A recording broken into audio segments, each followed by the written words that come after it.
So there's your first initial real pop. Largest green candle of the extension so far. If we have like a slow push and then I'm seeing this like pop here, what would be the idealistic 3-inch putt here would be a pop to 846. BCOG says, love the inspirational talks about trading rips. It helps with patience because I've found that's one of the hardest things about trading is the patience and psychology. Thanks, man. Yeah, and it's really difficult too because it's like you can see the amount of money that is possible to make from trading, and it's super annoying to be in that stage where you have to sit there and be like, well, you know, I'm just trying to make good trades, and like at the end of the day, you're looking at a P&L that's like, you know, 25 bucks, 50 bucks, 100 bucks, whatever the case. But that's part of it, dude. The coolest thing about trading is that scaling, once you get to a certain point, scaling slowly is not the hardest thing to do. For instance, if you're trading 10 micros, you can go to 12 micros. You can go to 14 micros. You know, that's a 40% increase in your size. It's not hard to do. Psychologically, it's a little bit difficult, but I'm saying at its core function, like, let's just say that like you want to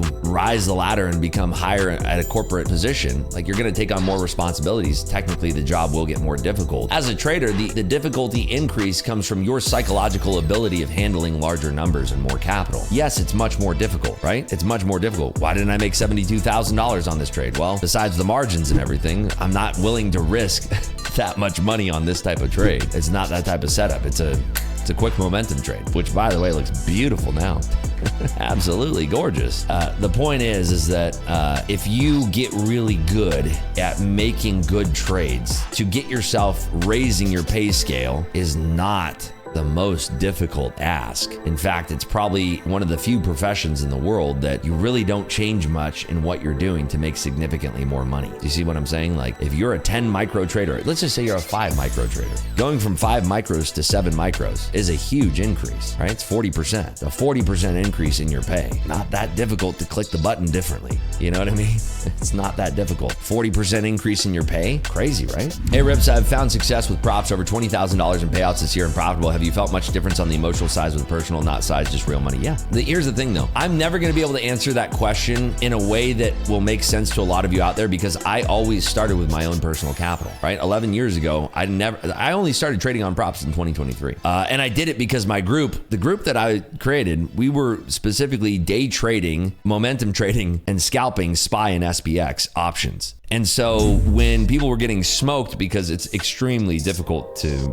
day trade options, people were getting smoked. People were like, dude, check out props. And I was like, okay, cool. And everything made sense, like especially being a mentor or a teacher, knowing that people are not going to be risking a ton of capital. Like it's expensive to trade options. You can do it with a cash account so you don't have to do the 25K PDT, which by the way, that's changing and all that. But people would put like, dude, I remember specifically, there's a couple of use cases that stand out to me where it's like one of the guys made 10 grand in a single day. It was the most money he'd ever made from trading. And it was one of the people that was in our group. He made $10,000 in a single day and it forever changed him. And I think back to what happened with me, like I forget what the day was in my very first week of trading. I made somewhere between $30,000 and $60,000 in a single day. And I think I deposited $60,000 in my account. So like it was an insane day and I was trading JNUG or JDust, one of the two. It's a pair that tracks gold miners. It's a 3x leverage ETF. And on that day, it was like going ballistic. It was like the second or third day that I was trading, but it forever changed me because I thought that was the reality. And it changed me so much where I was like, dude, I don't want to do anything other than trade. Like this is so ridiculous how easy that was. And it was easy, but I was lucky. I didn't know what I didn't know. The unknown unknowns are what get you so torched in trading. And once the unknowns become known, previously unknowns, then you can start to learn what you didn't know and then you fix it. So it's all difficult. It's all very difficult, but there's very few professions in the world that allow you to change your pay by 40% by adjusting your, let's just say, scaling by 2 more contracts. Trading can be seemingly really simple. It's never going to be simple. It's always going to have some difficulty. And it's like, dude, I'm 11 years into this and I will still never sit here and be like, oh, well, it gets so much better. It's so much easier. And I'm happy to say this all the time. I don't think trading will ever be easy. I wake up every single morning with some level of anxiety of like, dang, I hope I don't get out of pocket today. Dude, I can literally lose $389,000 today. If you don't think I can, you just don't get it. I can easily lose 389,000. Well, whatever the projections are on AMP. I don't know what they limit your account on. They would cut me off. They'd be like, what are you doing, bro? Like if I took on 100 and flipped it out right now, I could do 100 flips right now with 100 contracts and they'd be like, what is this guy doing? And I could drain my balance so fast, dude. And you'd see it on Bookmap, be like chunk, chunk, chunk, chunk, chunk, chunk. And the market makers would literally back off and create these huge wide wide spreads and just completely smoke me because they'd be like, somebody's lost their mind today. But I could lose $389,000 like that. Very easy to do. If you understand that, like your brain can't like quiet that thought, you'll wake up with a level of anxiety. Obviously, I'm not a knucklehead. Well, maybe I am. I'm probably pretty stupid, but I'm not gonna do that to myself. I don't have a death wish, right? I'm not gonna do that. But I could take some bad trades and I could end up going on tilt. Like I could go back on tilt, the worst tilt I've ever seen. Maybe there's a tilt inside of me that hasn't seen the light of day yet. And I could go back to that and this tilt could come out of me and then all of a sudden I just start going crazy and I'm putting on 100 contracts and I'm doing stupid stuff and then I'm like, oh, this trade's not working, I pull it off and I put on, oh, this one's not working, pull it off, and like I've taken 4 trades at 100 contracts and all of a sudden I'm looking there, I'm like, I'm down $200,000 on the day. Not saying I'm gonna do that, but I'm just saying if you understand that that is possible, then you're gonna have a level of anxiety, right? Obviously there's people that don't keep this much in their trading account. They maybe only keep it at 100K, anything over 100K, they routinely withdraw it. It's just fine, it's totally fine. But I'm just saying, for me at least, trading, I've never woken up and been like, I'm gonna make money no matter what today. This is easy. Nah, I wake up every day with a level of uncertainty, doubting myself a little bit, wanting to prove to myself that I still got it. It's difficult. It's gotta get through these 20s. There you go. There you go, baby girl. Yes. That's the goods, baby. That's the goods. Pop a like. There we go. All right, 7,200 on the Percy Jackson. That's the Percy Jackson. There we go. So that's a good day. We're up over 10 G's now.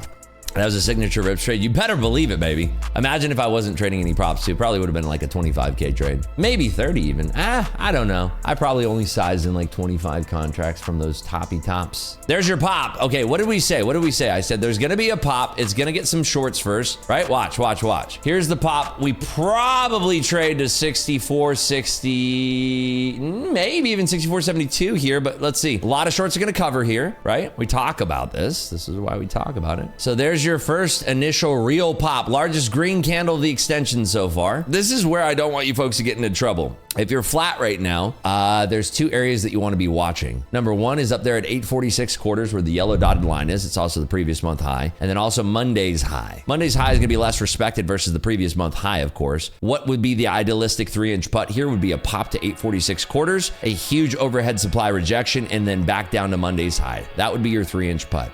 Will it come to fruition? Maybe, maybe not. But this is, ask the question, where's the 3-inch putt? There's your 3-inch putt. That's it.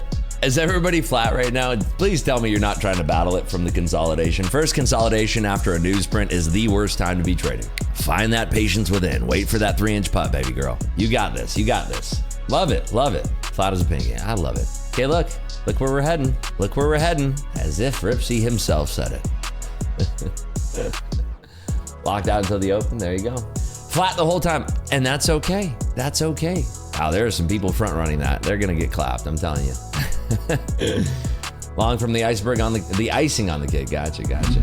Hey, Rips, what do you think about trades with fixed points of stop loss? Do you have fixed amount of stop loss? All of my trades are based on market structure. As a momentum trader, I'm using levels in the moment. So yes, I am using stops. I am looking for certain targets, but those can be malleable depending on the price action. Not often are they, but there are times when I'll say like, let's just say like 60 was a breaking point. Let's say I see like a really, like, let's just say that I'm short, right? Show you an example.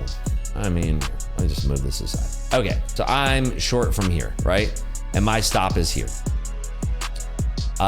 If we have like a slow push and then I'm seeing this like pop here, and then I'm seeing like we have a bunch of orders stacking up here, I might allow my stop to be moved to this area, because if we have like a weak push and then we have a harsh rejection straight back down, I would maybe even look at this as an adding point, whereas like my prior stop loss on this, you know, job's not finished. We have certain orders that I'm seeing that make sense, that we are gonna come back up here. Maybe this is an add point and then we go back down. But like if I'm seeing something where it's like, you know, for instance, instead, it's like this. We're short, stop here, and then we start to have a forceful push. I'm okay with just stopping out and just waiting. And then let's say we come up here. Okay, position back short, and then maybe I'm targeting here and then letting the rest ride with a stop here. Does that make sense? It's like I'm a dynamic trader, which is what I think, in my opinion, like in my opinion, I'm always gonna think that that's the best type of trader, somebody who's dynamic and basing their trades based on order flow and market structure. I'm very biased to that though, but when I'm looking at the market, that's kind of where my head is at. Hopefully that makes sense. I don't know. I'm often using real stops, which is easy to do on TradingView. You just click and drag. Hopefully that was helpful. I don't know.